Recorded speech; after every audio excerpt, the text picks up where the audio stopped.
அன்பான உறவுகளே, இன்று ஜூன் 10 புதன்கிழமை. நேற்று இலங்கையில் 2 செய்திகள் அதிகம் பேசப்பட்டன. ஒன்று, சரண குணவர்தனவுக்கு கொடுக்கப்பட்ட சிறை தண்டனை. இன்னொன்று, சுரேஷ் சலே தன்னை எப்படி விசாரிக்க வேண்டும் என்று அதிகாரிகளுக்கு நிபந்தனை போடுவது. ஒரு செய்தி சட்டத்தின் பலத்தை காட்டுகிறது. இன்னும் ஒன்று, சிலரின் பழைய அதிகார மனநிலை இன்னும் போகவில்லையோ என்பதை காட்டுகிறது. முன்னாள் பிரதி அமைச்சரும் மஹிந்த ராஜபக்ச குடும்பத்தினுடைய தீவிர விசுவாசியாக இருந்தவரும் கப்பம் தொடர்பான சர்ச்சைகளில் அடிக்கடி பெயரிடப்பட்டவருமான சரண குணவர்தனவுக்கு கொழும்பு மேல் நீதிமன்றம் 16 வருட கடூழிய சிறை தண்டனை வழங்கி அதிரடி தீர்ப்பு ஒன்றை வழங்கியிருக்கிறது.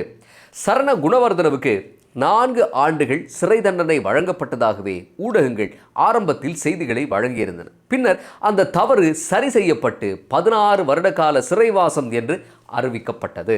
2006ஆம் ஆண்டு தேசிய லொத்தர் சபையின் தலைமை நாட்காலியில் சரண குணவர்தன உட்கார்ந்திருந்த போது இந்த கதை ஆரம்பமாகிறது. தேசிய லொத்தர் சபையில் சரண குணவர்தன எல்லாம் தலைவராக உட்காரலாமா என்று இப்போது ஒரு வியப்பு ஏற்படுகிறது நமக்கு. அதுதான் மாற்றம். நாம் அறியாமலே அரசியல் முதிர்ச்சியும் பக்குவமும் அடைந்து கொண்டிருக்கிறோம். சரி, தேயிலை வியாபாரியும் மஹிந்த ராஜபக்சவின் உறவினருமான ஜாலிய விக்ரமசூரிய அமெரிக்காவில் இருக்கும் இலங்கை தூதரகத்தில் தூதுவராக இருந்த தேசத்தில் சரண குணவர்தனவுக்கு என்ன குறை இருக்கிறது என்று விட்டுவிடுவோம். சரண குணவர்தன செய்தது ஒன்றும் பல 1000 கோடி சம்பந்தப்பட்ட ஊழல் அல்ல. தேசிய லொத்தர் சபைக்கு 3 வாகனங்களை முறையான சட்ட நடைமுறைகளை பின்பற்றாமல் தனிப்பட்ட நபர்களிடமிருந்து சட்டவிரோதமான முறையில் குத்தகைக்கு எடுத்தமைதான் அவர் மீது சுமத்தப்பட்ட குற்றச்சாட்டு. அந்த 3 வாகனங்களையும் கொள்வனவு செய்வதற்கு முற்பணமாக முதலாவது சந்தர்ப்பத்தில் 15,60,000 ரூபாயும், இரண்டாவது சந்தர்ப்பத்தில் 15,21,000 ரூபாயும், மூன்றாவது சந்தர்ப்பத்தில் 9,60,000 ரூபாயும் தேசிய லொத்தர் சபையின் நிதியை பயன்படுத்தி பிரிதொரு தரப்பினருக்கு அனுகூலம் ஏற்படக்கூடிய வகையில் நடந்து கொண்டு அரசுக்கு நட்டம் ஏற்படுத்தியமைதான் சரண மீது வாசிக்கப்பட்ட பிரதான குற்றப்பட்டோலை. அதாவது குறிப்பிட்ட தொகையை விட கூடுதலாக வழங்கி லாபம் பார்க்க வைத்தது. இதில் சம்பந்தப்பட்ட தொகையை பாருங்கள். இது ஒன்றும் மத்திய வங்கி ஊழல் போல திமிங்கல சைஸில் இல்லை. பண்டோரா பேப்பரில் வந்த நிரூபமா ராஜபக்ச சம்பந்தப்பட்ட இலக்கங்களுடன் ஒப்பிடும் போதும் பரிதாபகரமான ஒன்று. ஆனால் தப்பு என்பது லார்ஜ், ஸ்மால், மீடியம் என்று பிரித்து பார்ப்பதற்கு அது பனியன் சைஸ் அல்ல. விளைவுகளோடு சைஸ் தான் முக்கியம். அது எப்போதுமே எக்ஸ்ட்ரா லார்ஜ் தான் என்ற சுஜாதாவினுடைய அந்நியன் பட வசனப்படி பார்த்தால் பெரிய குற்றம். சரண குணவர்தன கருட புராணத்தின்படியும் தண்டிக்கப்பட வேண்டியவர். மொத்தம் 4 வழக்குகள் சரண குணவர்தனவுக்கு எதிராக பாய்ந்தன.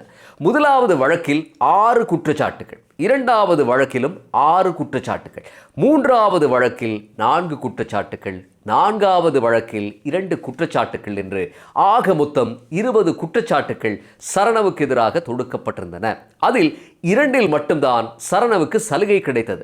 மற்ற 18இலும் குற்றவாளியாக்கப்பட்டார் சரண குணவர்தன.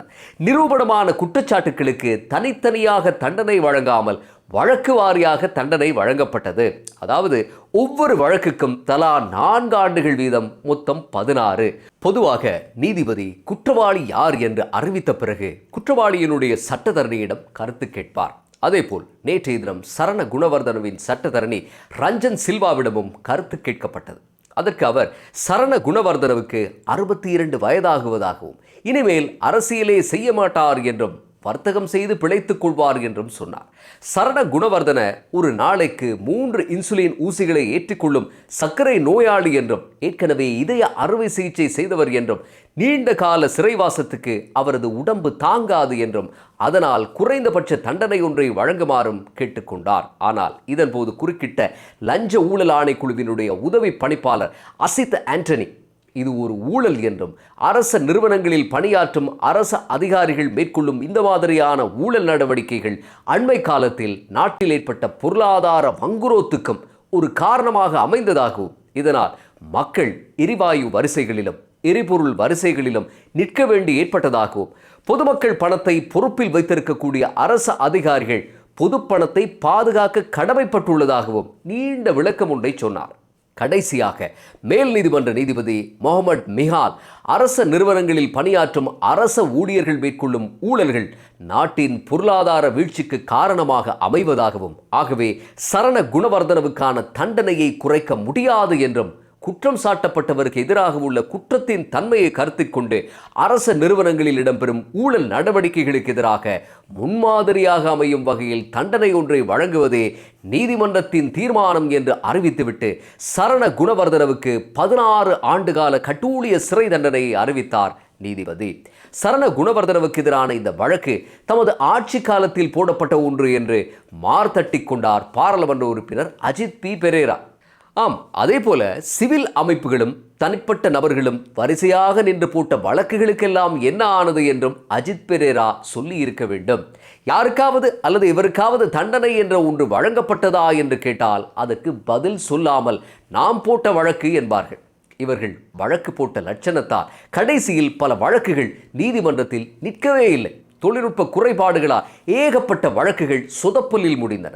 கையொப்பமிட வேண்டியவர்களினுடைய கையொப்பம் இல்லை, சரியான ஆவணங்கள் இல்லை, குளறுபடிகள் ஏராளம் இருந்தன. ஆனால் ஊரை கூட்டி ஊடகத்தை கூட்டி அரசியல் செய்ய இவை வெறும் பிரச்சாரமாக மட்டுமே பயன்படுத்தப்பட்டு ஓய்ந்தன. இப்படித்தான் ரணில், சஜித், அஜித் பி பெரேரா பங்கு கொண்ட நல்லாட்சியில் தொடர்ந்த வழக்குகள் கோட்டாபயவின் காலத்தில் ஒரு இன்ச் கூட நகரவில்லை.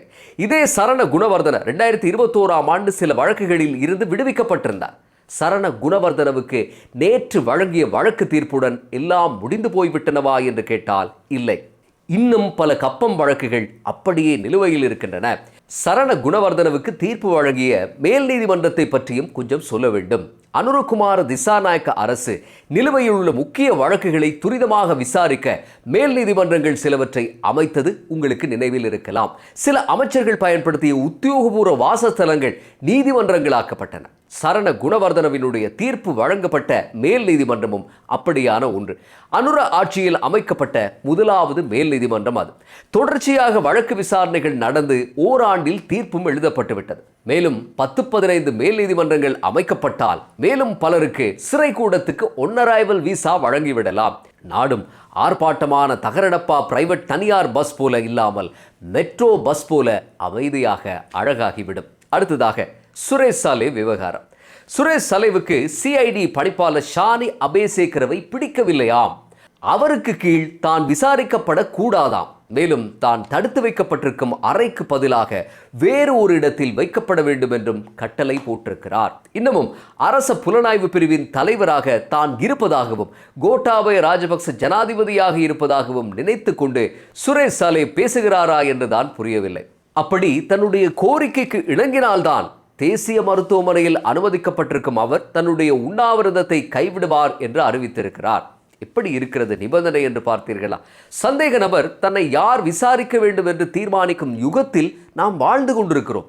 இப்படியே போனால் தன்னை யார் விசாரிக்க வேண்டும் என்று, தனக்கு என்ன தண்டனை வழங்க வேண்டும் என்றும் சுரேஷ் சலேதான் தீர்மானிப்பார் போலிருக்கிறது.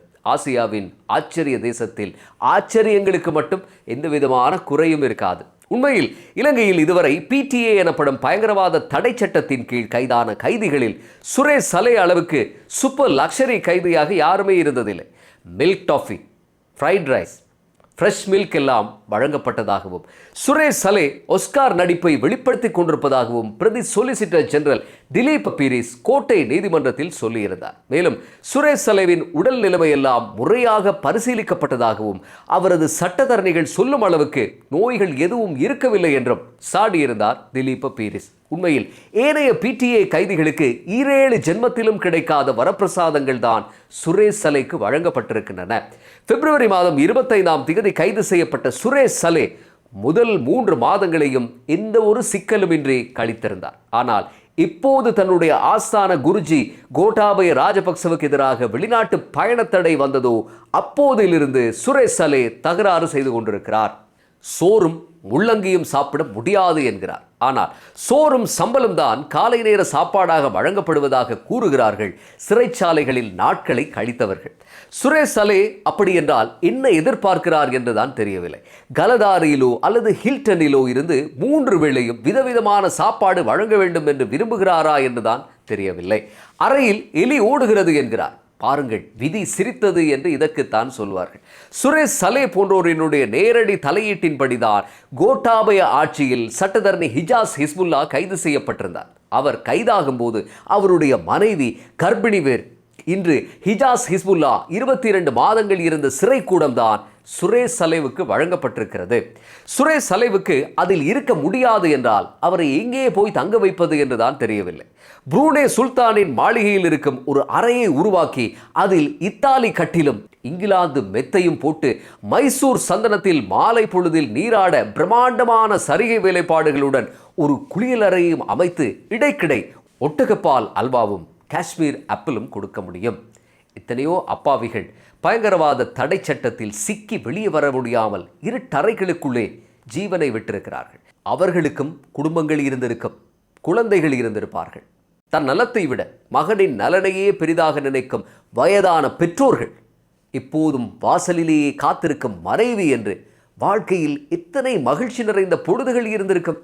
ஆனால் அவர்கள் எந்த குற்றமும் செய்யாத நிலையில் ஓரிரவில் தூக்கப்பட்டு 6 அடி அறையில் திணிக்கப்பட்டு கடைசியில் வெளிவரவே முடியாமல் போன அந்த கதைகளினுடைய இயக்குநர்கள் தான் யார்? 37 வருட காலம் அரசு சேவையில் இருந்ததாக சொல்லும் சலேவும் அவரை வழிநடத்திய எஜமானர்களும், அந்த எஜமானர்களும் அவர்களின் முன்னோர்களும் ஏதோ பவித்திரமாய் சிறை கட்டமைப்பை நிறுவிவிட்டு போனது போலவும், இப்போது மட்டும் சலேவுக்கு எலியோடும் அறை வழங்கப்பட்டிருப்பது போலவும் கதை அளக்கிறார்கள். சலே போன்று 30,000 கைதிகளும் உணவு உண்பதை நிறுத்தி சாகும் வரை ஆகாரத்தை தவிர்த்தால் என்ன ஆகும்? மருத்துவமனைகள் எல்லாம் நிரம்பி வழியும்.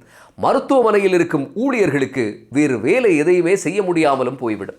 சலே தொடர்பாகவும் அவருடைய கைதை வைத்து சத்தியாகிரகம் என்ற பெயரில் புறக்கோட்டையில் நடந்து வரும் கூத்து தொடர்பாகவும் ஒரு தீர்க்கமான முடிவை அரசு எடுத்தாக வேண்டும். சத்தியாகிரகத்தில் ஈடுபடுவதாக கூறிக்கொள்ளும் நபர்கள் விசாரணை அதிகாரிகளுக்கும் சட்டமா அதிபர் திணைக்களத்தினுடைய அதிகாரிகளுக்கும் எதிராக அச்சுறுத்தல் விடுத்துக் கொண்டிருக்கிறார்கள். இது அதிகாரிகளினுடைய மன தைரியத்தை குலைத்து போட்டுவிடும். அதே போல வெறும் 10-15 பேர் கூடி 3/2 பெரும்பான்மை மக்கள் தேர்வு செய்த ஆட்சியில் நடந்து கொண்டிருக்கும் விசாரணைகளுக்கு எதிராக தொந்தரவு செய்வது என்பது உண்மையில் நகைச்சுவையான ஒன்று.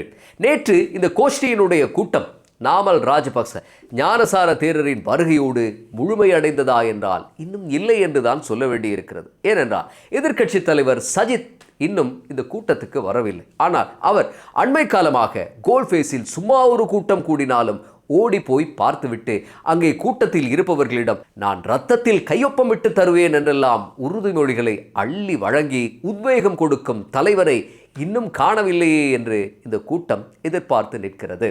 வருவாரா சஜித் பிரேமதாச? மீண்டும் அடுத்த பதிவில் சந்திப்போம்.